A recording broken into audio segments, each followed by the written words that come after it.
आज आपण basic concept in geometry मधील काही भागांचा अभ्यास करणार आहे. प्रथम point. A point is shown by a tiny dot. म्हणजे काय तर डॉट्स हा एक सिम्बॉल आहे ज्याचा यूज आपण रंगोली ड्रॉ करताना करतो. A point can be given a name. In capital letters of the alphabets are used to name a point. The points A, points P, points T आणि त्याचं लेखन असं करतात. Point A, point P and point T. Next, line segment. A line segment has 2 points showing its limit. ह्यामधनं limit दाखवलं असतं. Limit म्हणजे काय की मोजक्याच मापाचं असणं की जे एक्सटेंड होऊ शकत नाही त्याला म्हणतात limits. They are called end point. End point या सेगमेंटचा ए आणि बी ए याचं रीडिंग कसं करतात. Reading and writing segment A B की ज्याला 2 पॉइंट्स असतात ए आणि बी यामधून ही लाईन गेलेली असते त्याला म्हणतात लाईन सेगमेंट. आणि याचा मेन उद्देश काय आहे तर ते लिमिट्स दाखवतं की हे मोठं होऊ शकत नाही, हे एवढ्याच लिमिटचं होऊ शकतं. ए बी म्हणजे त्याचं नाव काय आहे segment A B.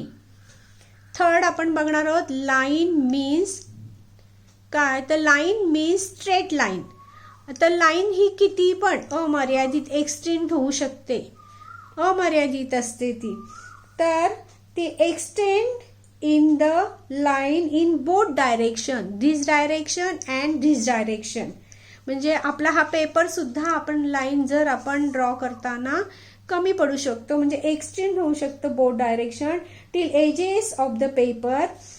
If the paper is very big the line can be very long. आता हे स्मॉल पेपर आहे मग याची लाईन स्मॉल आली. म्हणजे जर पेपर बिग असेल तर लाईन सुद्धा टू लॉंग आपल्याला काढता येते.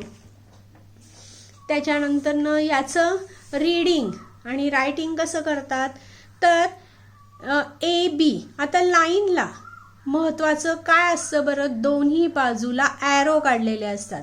ॲरो म्हणजे बाणाचं टोक. तर याचं reading A B, line A बी हे कॅपिटलमध्ये पण होतं आणि स्मॉल लेटर्समध्ये सुद्धा लाईनचं रीडिंग केलं जातं. Line A B, line P Q, line length म्हणजे एल, लाईन एल म्हणजे एकाच अक्षराने सुद्धा लाईन दाखवली जाते. आता त्याच्यानंतर आपण पाहणार आहोत raise.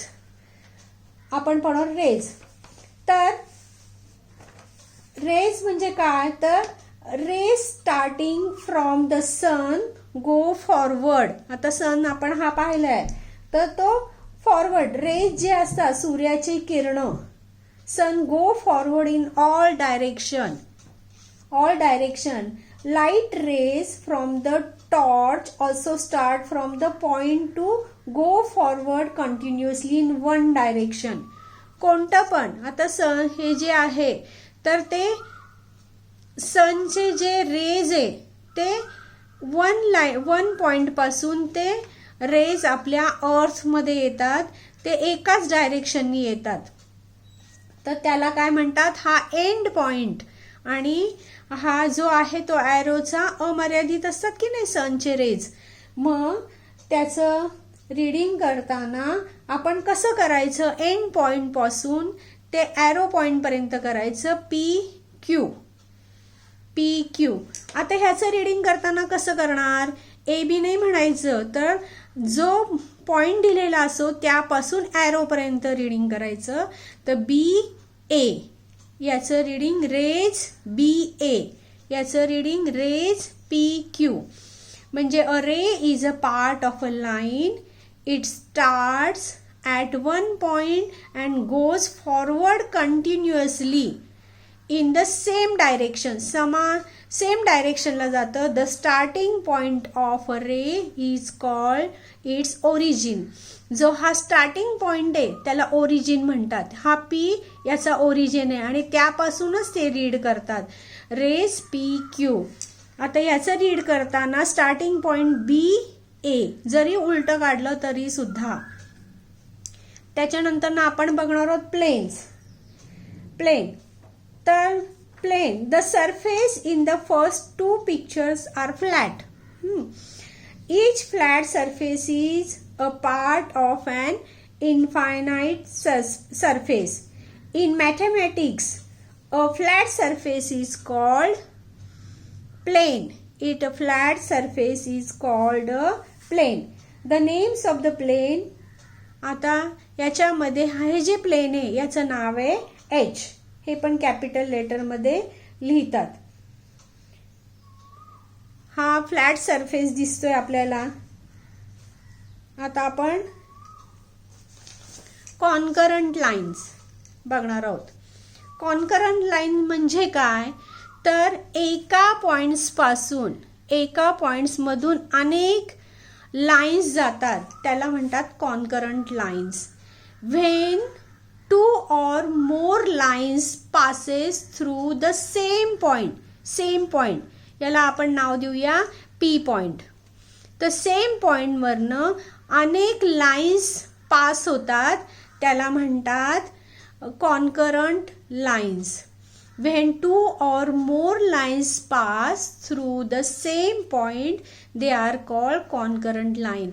The common point through which they pass is called their point of concurrence. याला म्हणतात P जो पॉइंट आहे याला पॉइंट ऑफ कॉन्करन्स आणि याला काय म्हणतात, या लाईन्सला कॉन्करंट्स लाईन. या सगळ्या लाईनला म्हणतात कॉन्करंट लाईन्स. आता पुढचा पॉइंट बघणार आहोत पॅरेलल लाईन्स. पॅरेलल लाईन म्हणजे काय, तर हे जे एज आहे पेपरचं एज, धिस अँड धिस, तर हे जे लाईन्स आहेत याच्या एजेसच्या, तर हे कसे आहेत पॅरल. म्हणजे काय, लाईन्स विच ला इन द सेम प्लेन. या सेम प्लेनवर आहे बट डू नॉट इंटरसेक्ट. ते इंटरसेक्ट होत नाही, असं क्रॉस होत नाही, इंटरसेक्ट होत नाही, तर त्याला म्हणतात that is called parallel lines. Lines which lie in the same plane. These lie in same plane. In the same plane but do not intersect. This line and this line is not intersect, and this line and this line is not intersect. That is called parallel line. तर याच्यामध्ये पॅरल line कोणत्या असतात, ह्याला parallel line ही आणि ह्याला parallel line ही are said to be parallel to each other. आता आपण बघणार आहोत इंटरसेक्टिंग लाईन्स. इंटरसेक्टिंग लाईन म्हणजे काय की टू लाईन्स इंटरसेक्ट होतात. इंटरसेक्ट म्हणजे क्रॉस होतात, एकमेकांच्या छेदनबिंदूतून जातात, क्रॉस होतात, त्याला म्हणतात इंटरसेक्टिंग लाईन. आता ही लाईन इंटरसेक्टिंग आहे का सांगा बरं. तर ही लाईन सुद्धा इंटरसेक्टिंग आहे कारण ही लाईन आहे. This is not segment. ही लाईन नंतरनं लाईन ही कशी आहे, मोठी होते कितीही प्रमाणात. तर ही लाईन जेव्हा एकमेकांना वाढत जाते तशी ती इंटरसेक्टिंग होते.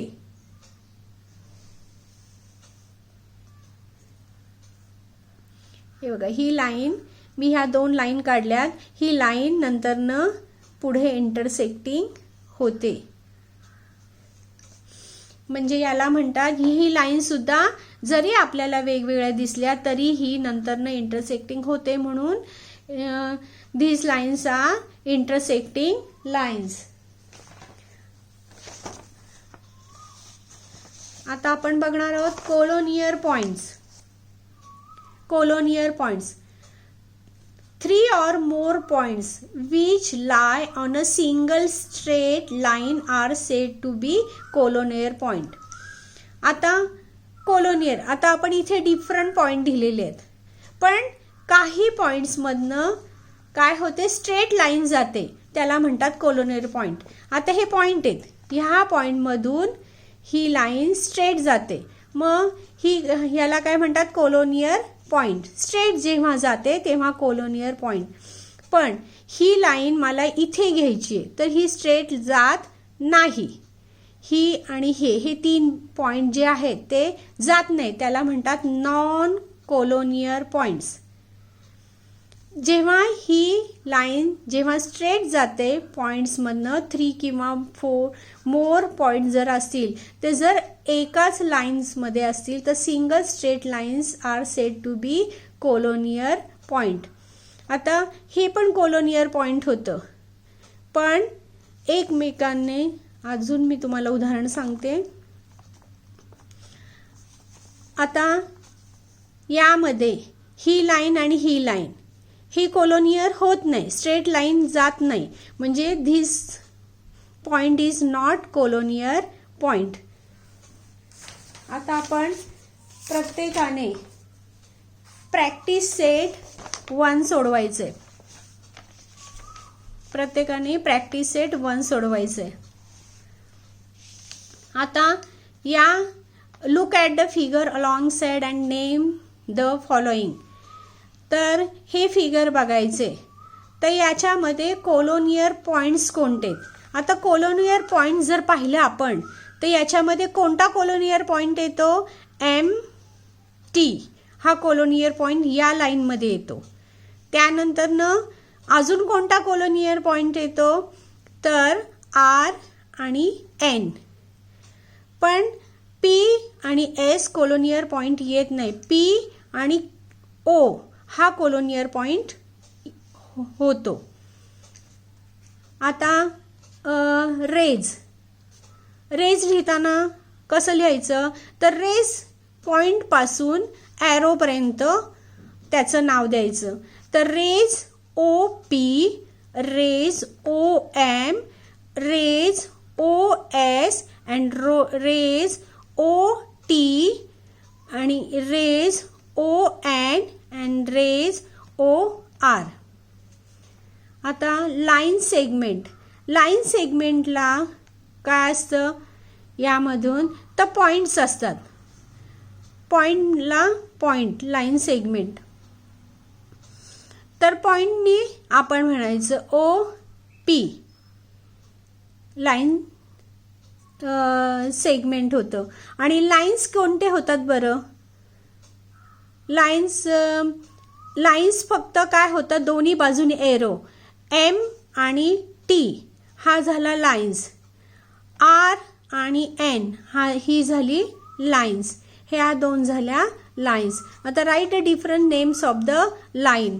तर ह्या लाईनला डिफरंट नेम्स द्यायचेत.